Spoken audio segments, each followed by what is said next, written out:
रात को बहाने से राजकुमारी तारामती राजकुमारी पुष्पवल्ली को वन की उस वाटिका में ले जाती है, जहाँ जादूगरनी राजकुमारी पुष्पवल्ली को अपने जादू से एक फूल में बदल देती है। राजकुमारी तारामती, महारानी से कह दीजिए कि राजकुमारी पुष्पवल्ली अब एक पुष्प में बदल गई है। जब उनका आदेश होगा मैं इस फूल को नष्ट कर दूंगी। तुमने अपना कार्य कर दिया जादूगरनी। अब मेरा विवाह राजकुमार धर्मेश के साथ होने से कोई नहीं रोक सकता।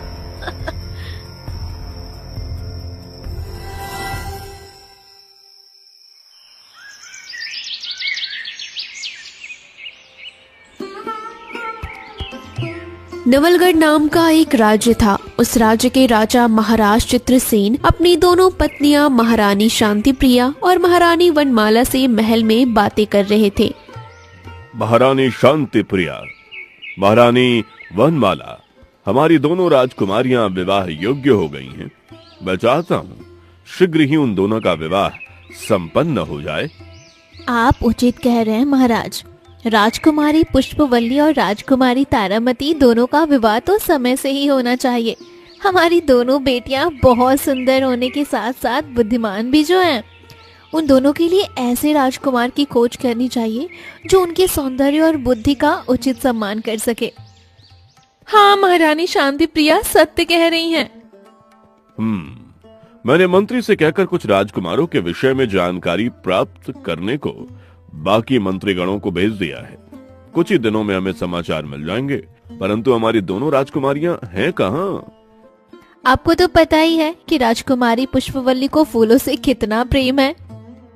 हाँ पता है, इसलिए तो उनके लिए हमने इतना बड़ा बगीचा बनवाया है। हाँ वही है पुष्पवल्ली, और तारामती भी उसी के साथ है। परंतु राजकुमारी तारामती को तो फूल पसंद नहीं, फिर भी वो पुष्प पल्लवी के साथ गई हैं। वो महाराज, हमारी तारामती अपने सौंदर्य को बढ़ाने के लिए प्राकृतिक उपाय करती रहती है। पुष्पवल्ली उसे गुलाब के फूलों का भस्म बनाकर देने वाली है, जिससे तारामती का सौंदर्य और निखर जाए, इसलिए वो उसके साथ गई है। अरे वाह, हमारी दोनों बेटियां एक दूसरे से कितना प्रेम करती हैं। मैं तो चाहता हूँ कि उन दोनों का विवाह एक ही राजघराने में हो जाए, तो दोनों हमेशा साथ रहें और उन दोनों के बीच का प्यार ऐसे ही बना रहे। महाराज अपने रानियों से बेटियों के विषय में बातें कर रहे थे। दोनों राजकुमारियां बगीचे में घूम रही थी। तारामती, ये देखो, यही वो गुलाब के फूल है जिसका भस्म हमें बनाना है। अच्छा, परंतु इस भस्म से क्या होगा? इन गुलाब के फूलों को सामान्य मत समझो। इन फूलों में हमारे सौंदर्य को बढ़ाने की शक्ति होती है। जब तुम इस फूल की पंखुड़ियों का भस्म बनाकर अपने चेहरे पर लगाओगी, तब तुम्हारे चेहरे पर अलग ही निखार आएगा। राजकुमारी पुष्पवल्ली गुलाब के कुछ फूल तोड़ लेती हैं। वो उन फूलों का सुखाकर उनका भस्म बनाकर राजकुमारी तारामती को देती हैं। फिर ये लो तारामती, इस भस्म को रात को अपने चेहरे पर लगा लो। एक दिन महाराज चित्रसेन ने अपने दोनों रानियों और राजकुमारियों को बुलाया और पुष्प पल्लवी, तारामती, तुम दोनों के लिए कई राज्य से विवाह के प्रस्ताव आए हैं। तुम दोनों के सौंदर्य की प्रशंसा दूर दूर के राज्यों तक होती है, इसलिए हर कोई तुम्हें अपनी पत्नी बनाना चाहता है। ये सुनकर तारामती को बहुत खुशी होती है। राजकुमारी तारामती राजकुमारी पुष्पवल्ली से ज्यादा सुंदर थी और वो उसे अपने सौंदर्य पर गर्व भी होता था। परंतु राजकुमारी पुष्पवल्ली को ये बात सुनकर जरा भी खुशी नहीं होती। वो राजमहल से बाहर आती है और एक निर्जन जगह पर जाकर किसी की प्रतीक्षा करने लगती है। कुछ देर के बाद वहाँ एक राजकुमार आता है। राजकुमार धर्मेश, आपको कदाचित पता नहीं है, परंतु मेरे पिताश्री ने मेरे लिए और मेरी बहन के लिए विवाह की प्रस्ताव भेजना शुरू किया है। वो चाहते हैं कि शीघ्र ही हम दोनों का विवाह संपन्न हो जाए। तो इसमें समस्या क्या है? मैं भी अपना प्रस्ताव लेकर आपके पिताश्री से आकर मिलता हूँ। क्या सत्य में आ पाएंगे? हाँ अवश्य। हम दोनों एक दूसरे से प्रेम करते हैं तो विवाह भी हमारा ही होना चाहिए। आप चिंता मत कीजिए, मैं आज ही अपने पिताश्री से बात करता हूँ।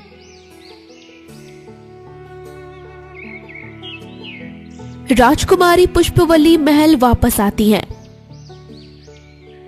कहाँ गई थी तुम अकेले? मुझे भी कुछ नहीं बताया तुमने। यही बगीचे में थी। राजकुमारी पुष्पवल्ली राजकुमार धर्मेश के साथ उनके प्रेम संबंध की बात को छुपा कर रखती है। राजकुमार धर्मेश अपने पिता महाराज सतानंद से आकर मिलते हैं और उन्हें राजकुमारी पुष्पवल्ली से विवाह के विषय में बात करते हैं। ठीक है पुत्र, हम शीघ्र ही महाराज चित्रसेन से जाकर मिलते हैं। यदि तुम्हें उनकी राजकुमारी से प्रेम है तो तुम्हारा विवाह उनसे ही होगा। राजकुमार धर्मेश बहुत खुश हो जाते हैं। कुछ दिनों के बाद मंत्री आकर महाराज चित्रसेन को बताता है, महाराज, हमारे पड़ोसी राज्य के महाराज शतानंद का संदेश आया है। महाराज शतानंद अपने पुत्र के विवाह का प्रस्ताव लेकर आने वाले हैं। अरे वाह, महाराज शतानंद के विषय में तो हमने बहुत ही अच्छी बातें सुनी हैं। सभी लोग उनकी प्रशंसा करते हैं। उनके साथ अगर संबंध बन जाए तो बहुत प्रसन्नता की बात होगी। मंत्री जी, महाराज शतानंद के स्वागत की तैयारी कीजिए। उनका उचित सत्कार होना चाहिए।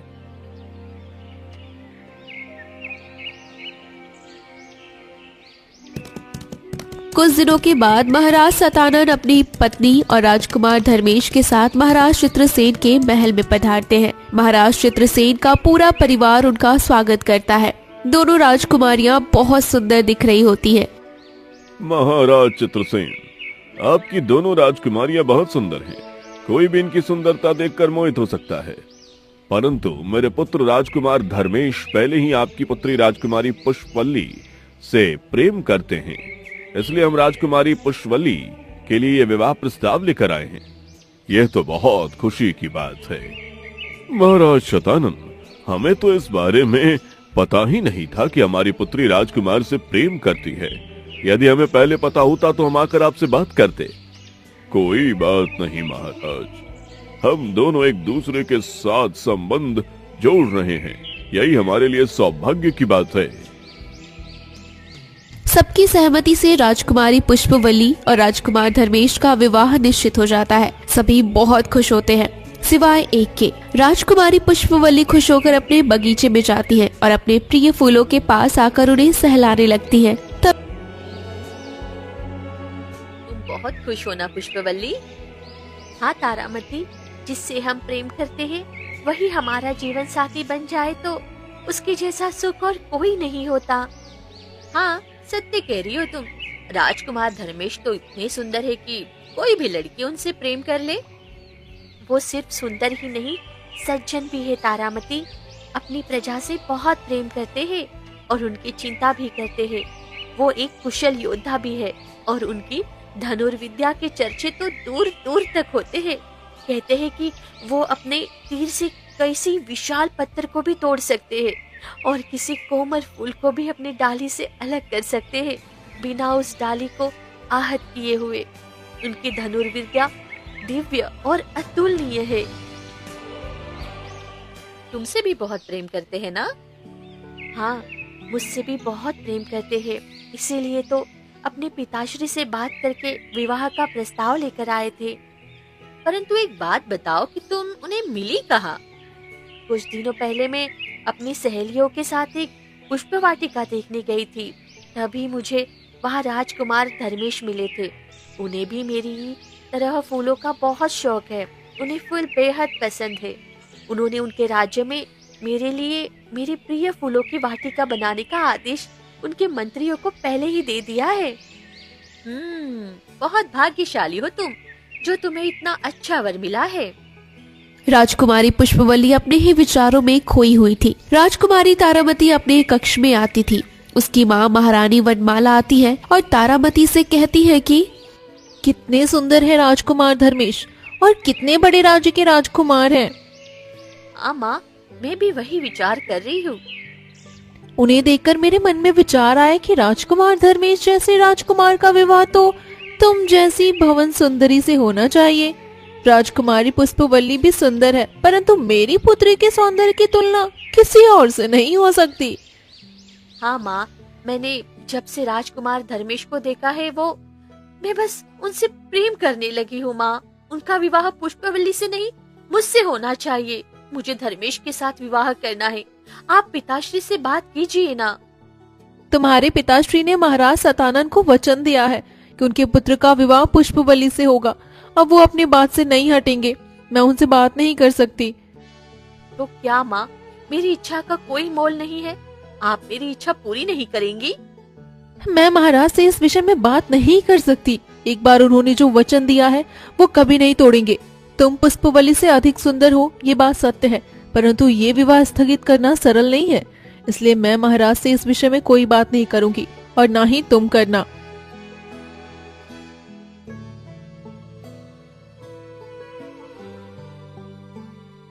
जब से तारामती को पुष्पवल्ली से पता चला था कि राजकुमार धर्मेश को फूलों से बहुत लगाव है, तब से तारामती ने भी फूलों में रुचि लेना शुरू कर दी। वो अब पुष्पवल्ली की तरह बगीचे में समय व्यतीत करने लगती। ये देखकर महाराज चित्रसेन को आश्चर्य होता है। आज तुम बगीचे में क्या कर रही हो तारामती? तुम्हें तो फूल पसंद नहीं है ना? हाँ पिताश्री, परंतु अब पुष्पवल्ली का विवाह हो जाएगा तो उसके बाद इस बगीचे का ध्यान तो रखना पड़ेगा ना। बस उसी का अभ्यास कर रही हूँ। अरे वाह, ये तो अच्छी बात है। तुम अपनी बहन के लिए खुश हो, ये देखकर मुझे अच्छा लग रहा है।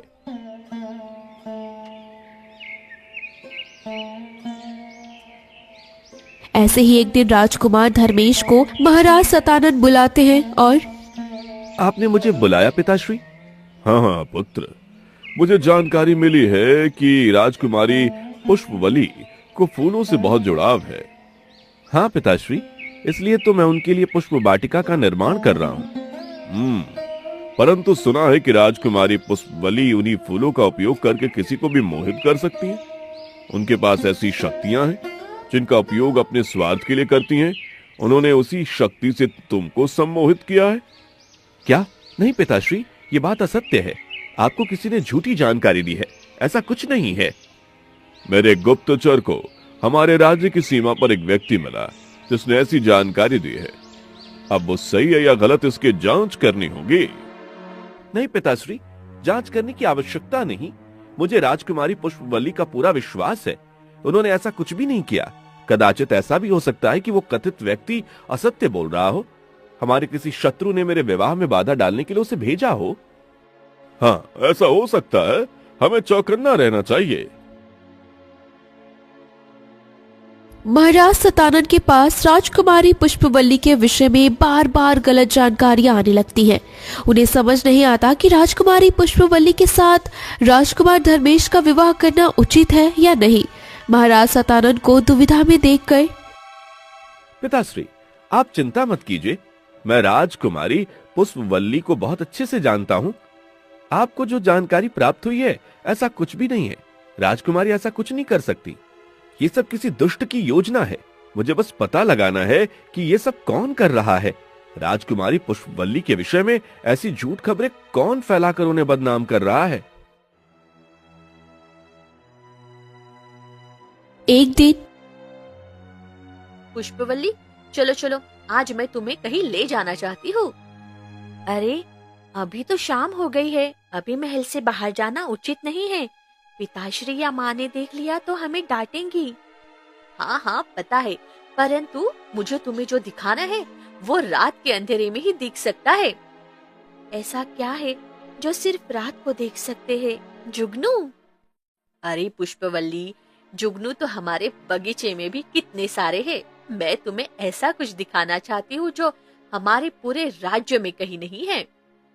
अच्छा, परंतु हम सबको क्या बताएंगे? यदि किसी को पता चल गया कि हम महल में नहीं है तो बहुत बड़ी समस्या हो जाएगी। तुम चिंता मत करो, मैंने सब कुछ प्रबंध कर लिया है। भोजन के बाद हम दोनों अपने घोड़े लेकर चले जाएंगे। घोड़े महल से दूर खड़े किए होंगे, लेकिन उनके पैरों की आवाज किसी को नहीं आएगी। परंतु क्या ऐसा करना उचित रहेगा? मेरी प्यारी बहन, कुछ ही दिनों में तुम्हारा तो विवाह हो जाएगा। उसके बाद पता नहीं हम दोनों की भेंट कब हो। इसीलिए मैं तुम्हें इतना कह रही हूँ। अब यदि तुम्हें अपनी छोटी बहन में इतनी भी इच्छा पूरी नहीं करनी है तो जाने दो, नहीं जाते हैं हम। तारामती की ये बात सुनकर पुष्पवल्ली ने कहा, ठीक है, हम जाते हैं।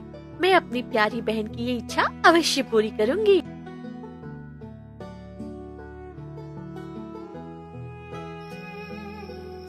रात हो जाती है और सब सोने के बाद राजकुमारी पुष्पवल्ली और राजकुमार तारामती सबसे छुपकर राजमहल से बाहर जाती हैं।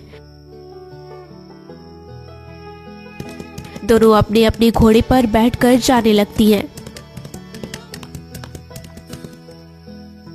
अब तो बताओ तारामती कि हम कहाँ जा रहे हैं? हमारे राज्य के उत्तर दिशा में एक घना वन है। उस वन में एक पुष्प वाटिका है। उस पुष्प वाटिका में ऐसे फूल खिलते हैं जो हमने आज तक नहीं देखे हैं। उन फूलों की सुगंध बहुत लुभावनी है और वो फूल केवल रात में ही खिलते हैं। अच्छा, परंतु रात के अंधेरे में हम उन फूलों को देखेंगे कैसे? वही तो विशेषता है उन फूलों की। उन फूलों में लुभावनी सुगंध के साथ साथ रोशनी भी है। वो फूल खिलते ही है और रोशनी से जगमगा जाते हैं। यहाँ वाह, ये तो बहुत अद्भुत बात है। हाँ, इसीलिए तो तुमसे इतना कह रही थी कि चलो मेरे साथ। फिर कब हमें ये नजारा देखने का अवसर मिलेगा पता नहीं। मेरे लिए तुमने इतना विचार किया, उसके लिए तुम्हारा बहुत बहुत धन्यवाद मेरी बहन।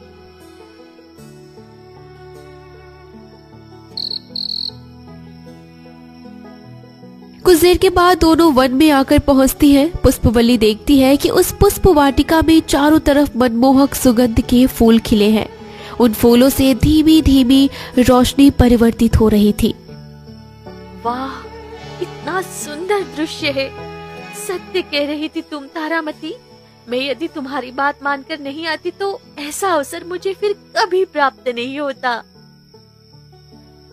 दोनों उन फूलों को देखने लगती हैं।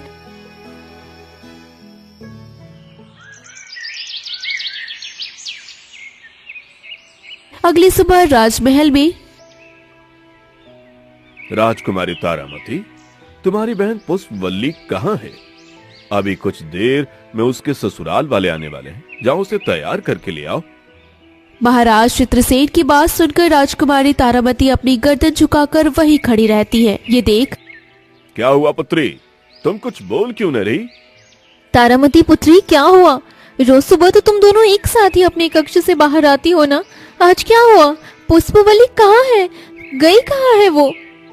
अब महारानी शांति प्रिया भी तारामती से पूछने लगती है। फिर भी राजकुमारी तारामती शांति से गर्दन झुकाए खड़ी होती है। महाराज चित्रसेन और महारानी शांति प्रिया एक दूसरे को देखने लगते हैं। तब महारानी वनमाला वहाँ आती है और कहती है, महाराज, पुष्पवल्ली महल में नहीं है। महल में नहीं है मतलब कहाँ गई है वो? उसने आपको कुछ बताया है महारानी वनमाला? नहीं महारानी शांति प्रिया, वो कहाँ गई है इसकी जानकारी मुझे नहीं है, परंतु वो महल में नहीं है, ये बात सत्य है। महारानी वनमाला, जो भी सत्य है वो बताइए। महाराज, मुझे बड़े ही दुख के साथ कहना पड़ रहा है कि हमारी पुत्री राजकुमारी पुष्पवल्ली राजमहल का त्याग करके भाग गई। ये सुनकर महाराज और महारानी शांति प्रिया को बहुत धक्का लगता है। क्या पुष्पवल्ली भाग गई? नहीं, ये नहीं हो सकता। आप असत्य कह रही हैं महारानी वनमाला। तभी राजकुमार धर्मेश और उनके परिवार वाले वहां आ जाते हैं। क्या हुआ महाराज, आप इतने विचलित क्यों हैं?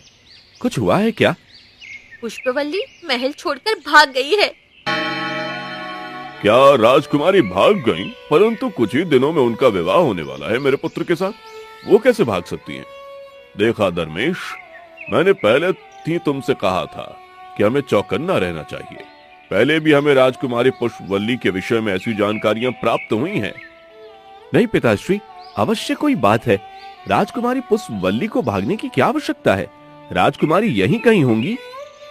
नहीं राजकुमार, ये देखिए, मुझे राजकुमारी के कक्ष में ये पत्र मिला है जिसमें उसने लिखा है कि वो ये विवाह नहीं करना चाहती, इसलिए वो राजमहल और इस राज्य से दूर जा रही है। इससे आगे ऐसा भी लिखा है कि राजकुमार से विनती है कि आप मेरी बहन तारामती से विवाह कर लीजिए।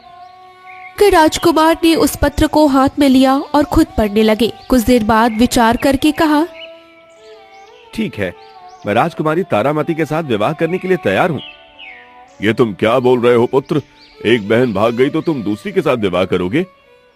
पिताश्री, विवाह का आयोजन पूरा हो गया है, सभी को निमंत्रण भी जा चुका है। ऐसे में यदि विवाह संपन्न नहीं हुआ तो महाराज चित्रसेन के साथ साथ हमारे राज परिवार पर भी लांछन लगेगा।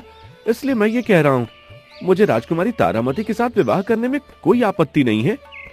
राजकुमार धर्मेश की ये बात सुनकर महाराज चित्रसेन और महारानी शांतिप्रिया को आश्चर्य होता है। वो महारानी वनमाला और राजकुमारी तारामती दोनों बहुत खुश हो जाते हैं। राजकुमार ठीक कह रहे हैं महाराज शतानंद। मेरी एक पुत्री ने जो लांछन हमारे चतुर्थ पर लगाया है, उसे दूर करने का यही एकमात्र विकल्प है। यदि तारामती का विवाह राजकुमार के साथ हो जाएगा तो हम उस पीड़ा से उभरने का प्रयास कर सकते हैं। राजकुमारी तारामती तो पुष्पवल्ली से भी अधिक सुंदर है। उसके आने से आपके राजमहल की शोभा बढ़ जाएगी।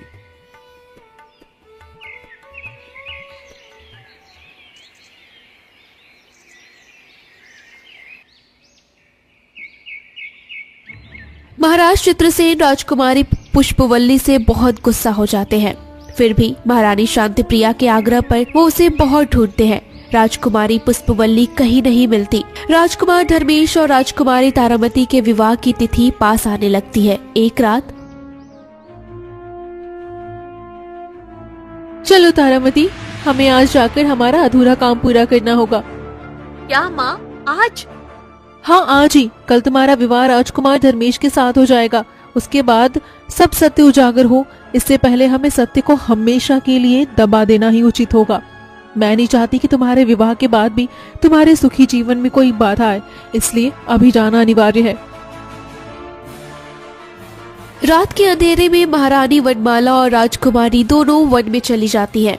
वहाँ उन्हें एक बूढ़ी जादूगरनी मिलती है जिसके हाथ में एक फूल होता है। उसे देख महारानी वनमाला कहती है, जादूगरनी, तुमने अपना कार्य उत्तम तरीके से पूरा किया है, परंतु अभी जो अधूरा काम है उसे भी पूरा करना है।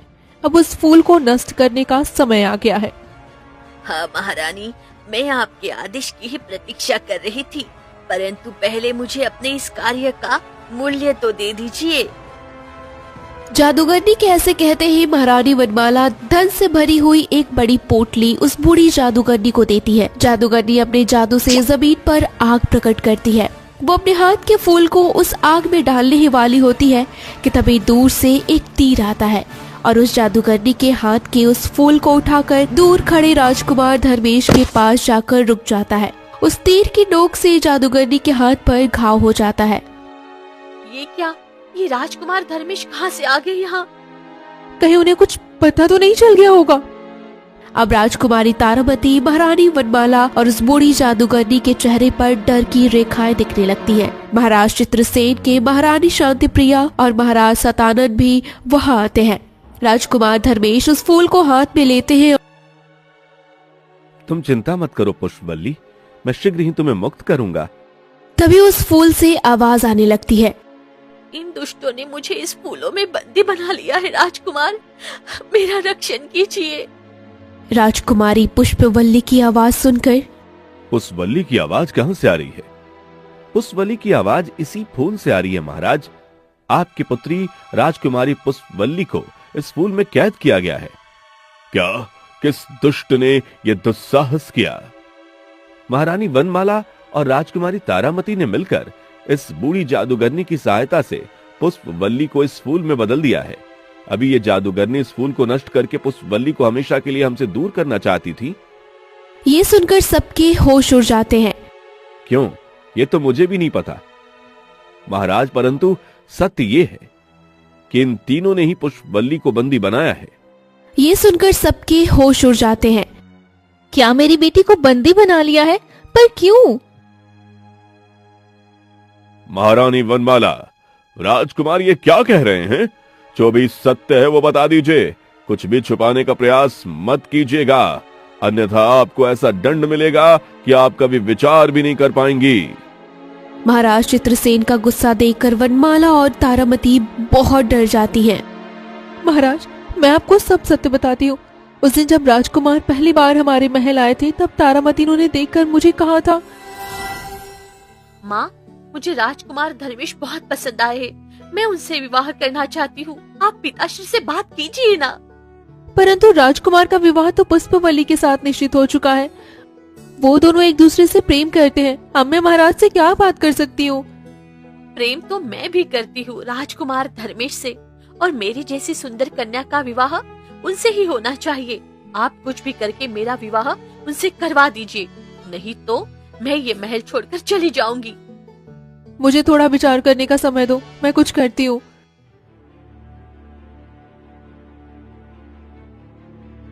फिर महारानी वनमाला वन में जाकर एक बूढ़ी जादूगरनी से मिलती है और जादूगरनी, तुम्हें मेरा एक कार्य करना होगा। राजकुमारी पुष्पवल्ली को इस तरह से गायब करना है कि किसी को पता न चले, और समय आने पर हम उसे हमेशा के लिए नष्ट कर देंगे। ठीक है महारानी, सुना है कि राजकुमारी पुष्पवल्ली को फूलों से बहुत प्रेम है। मैं अपनी जादू से एक दिव्य पुष्प वाटिका का निर्माण करती हूँ, जिसे देखने आप पुष्पवल्ली को भेज दीजिए। बाकी सब मैं देख लेती हूँ। रात को बहाने से राजकुमारी तारामती राजकुमारी पुष्पवल्ली को वन की उस वाटिका में ले जाती है, जहाँ जादूगरनी राजकुमारी पुष्पवल्ली को अपने जादू से एक फूल में बदल देती है। राजकुमारी तारामती, महारानी से कह दीजिए कि राजकुमारी पुष्पवल्ली अब एक पुष्प में बदल गई है। जब उनका आदेश होगा, मैं इस फूल को नष्ट कर दूंगी। तुमने अपना कार्य कर दिया जादूगरनी। अब मेरा विवाह राजकुमार धर्मेश के साथ होने से कोई नहीं रोक सकता।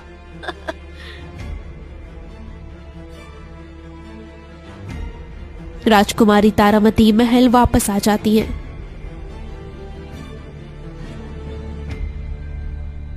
माँ, उस बूढ़ी जादूगरनी ने पुष्पवल्ली को एक फूल में बदल दिया है। अब तो आपके आदेश की प्रतीक्षा कर रही हूँ। हाँ, उसे संदेश मिल जाएगा, परंतु उससे पहले हम सबको ये विश्वास दिलाना पड़ेगा कि पुष्पवल्ली राजमहल से भाग गई है और उसने तुम्हें राजकुमार धर्मेश के साथ विवाह करने को कहा है। परंतु माँ, हम ये करेंगे कैसे? हम एक पत्र लिखेंगे जिसमें लिखा होगा कि पुष्पवल्ली से ये विवाह नहीं करना चाहती, इसलिए वो महल और राज्य छोड़कर जा रही है। मैंने पहले ही कुछ लोगों को भेजकर राजकुमार धर्मेश के राज्य में पुष्पवल्ली के विषय में अफवाहें फैलाई हैं कि पुष्पवल्ली कभी भी अपनी कही हुई बात पूरी नहीं करती। बस वो इतनी चंचल है कि कभी एक व्यक्ति के साथ नहीं रह सकती, और ऐसे ही कुछ और बातें भी हैं जो मैंने महाराज सतानंद तक पहुंचाने की व्यवस्था कर दी है। ठीक है, तो कल सुबह पिताश्री को ये बात पता चलेगी कि पुष्पवल्ली महल से भाग गई है, परंतु वो कहाँ से, इसका सत्य कभी किसी को पता नहीं चलेगा और मेरा विवाह राजकुमार धर्मेश के साथ हो जाएगा। बाकी सब तो आपको पता ही है महाराज। पिताश्री, इस तारामती ने मुझे बड़े ही प्यार से कहा था कि वो मुझे एक नई पुष्प वाटिका दिखाना चाहती है। फूलों के मोह से मैं भी रात के समय आपको बिना बताए वन में चली आई। इन तीनों ने मिलकर ये योजना पहले ही बनाई थी। इनके जाल में मैं आसानी से फंस गई। परंतु राजकुमार, आपको ये सब कैसे पता चला? महाराज, उस दिन हमें महारानी वनमाला जो खत दिखा रही थी, मैंने उसे बड़ा ध्यान से देखा था। वह हस्ताक्षर पुष्पवल्ली के नहीं थे। पुष्पवल्ली ने मुझे पहले भी पत्र भेजे थे, इसलिए मैं उसके हस्ताक्षर को पहचानता हूँ। महारानी ने पुष्पवल्ली के हस्ताक्षर की नकल करने का प्रयास किया था, परंतु वो सफल नहीं हो पाई। उस दिन जब आप पुष्पवल्ली से क्रोधित हो गए थे, तब मैंने महारानी वनमाला और तारामती को एक दूसरे की तरफ देखकर मुस्कुराते हुए देखा। तभी मुझे संदेह हुआ था, इसलिए मैंने अपनी एक दासी को इनकी दासियों के साथ मिलाकर दोनों पर नजर रखने को कहा था। मेरी दासी से मुझे ये जानकारी प्राप्त हुई कि महारानी वनमाला एक बूढ़ी जादूगरनी से मिलने जाती हैं, जिसके पास एक फूल है। मैंने एक सैनिक से कहकर जादूगरनी पर नजर रखी, तब जाकर पता चला वो फूल नहीं पुष्पवल्ली है। तुम दोनों ने बहुत बड़ा अपराध किया है। वनमाला और तारामती, ये जानते हुए कि पुष्पवल्ली का विवाह राजकुमार के साथ हो रहा है, तुमने उसे रोकने के लिए ये सब किया। हाँ, अपराध तो इन्होंने किया है और इन्हें उसका दंड भी मिलकर रहेगा, परंतु मुझे सबसे पहले अपनी पुष्पवल्ली को फिर से उसके वास्तविक रूप में देखना है। बूढ़ी जादूगरनी, मेरी पुत्री पर तुमने जो जादू किया है उसे वापस ले लो और मेरी पुत्री को पहले जैसा बना दो। क्षमा कीजिए महाराज, मेरे जादू का कोई तोड़ नहीं है। उसे मैं खुद भी वापस नहीं ले सकती हूँ। तो क्या मेरी पुत्री अभी भी ठीक नहीं होगी? हमेशा ऐसे फूल बनकर रहेगी? महारानी शांतिप्रिया की आंखों से आंसू बहने लगते हैं। नहीं महारानी, पुष्पवल्ली अपने वास्तविक रूप में आ जाएगी। कुछ देर रुकिए, मैंने एक तेजस्वी तपस्वी को बुलाया है। मैंने जब इस बूढ़ी जादूगरनी की जानकारी प्राप्त की थी तब मुझे भी पता चल गया था कि इसकी जादू का कोई तोड़ नहीं होता सिवाय किसी तपस्वी के मंत्रों की शक्ति के। मंत्रों की शक्ति ही इसकी जादू को काट सकती है। तपस्वी जी किसी भी समय आते ही होंगे। कुछ देर के बाद तपस्वी जी आते हैं। तपस्वी जी हाथ में भस्म लेकर कुछ मंत्र बोलते हैं और फिर उस भस्म को उस फूल पर डाल देते हैं। उनके ऐसा करते ही उस फूल की जगह राजकुमारी पुष्पवल्ली प्रकट हो जाती है। उसे देखकर महाराज चित्रसेन और महारानी शांतिप्रिया के साथ राजकुमार धर्मेश को भी बहुत खुशी होती है। मेरी पुत्री पुष्पवल्ली, मैंने गुस्से में तुम्हें कितना कोसा था। तुम मुझे लांछन लगाकर चली गई, परंतु सत्य में लांछन तो तुमने नहीं, इन दोनों माँ बेटी ने लगाया।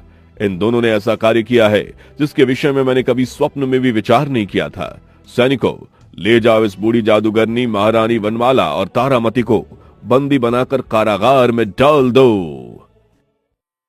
तारामती, तुमने जो किया है उसके बाद कोई बहन दूसरी बहन पर विश्वास करने के पहले विचार करेगी।